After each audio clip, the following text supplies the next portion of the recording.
যেই ছাত্রদের হাতে কলম লেগেছে ওই হাতে অস্ত্রের স্পর্শ না লাগুক, চিল্লায় বলেন ঠিক কিনা? আমরা নতুন ভোরের বাংলাদেশে বুক বাঁধা স্বপ্ন নিয়ে সামনে আগাতে চাই।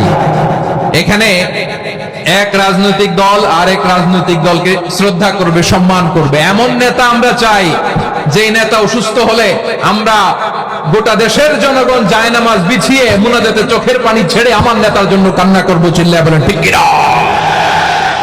এরকম নয়া রাজনৈতিক বন্দোবস্ত আমরা চাই কি চাই না?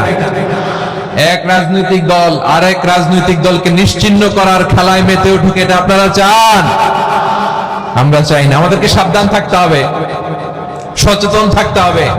দেখবেন এই যে আমরা ঐক্যবদ্ধ, আমরা সম্প্রীতির বাংলাদেশ গড়তে চাই, আমরা সমৃদ্ধির বাংলাদেশ গড়তে চাই, নানা ধরনের চক্রান্ত। রিসেন্টলি দেখবেন এই শান্ত শিষ্ট ইসলাম প্রিয় শান্তিপ্রিয় মুসলিমদেরকে উস্কানি দেয়া হচ্ছে, উত্তেজিত করার জন্য আমার নবীকে গালি দেয়া হচ্ছে।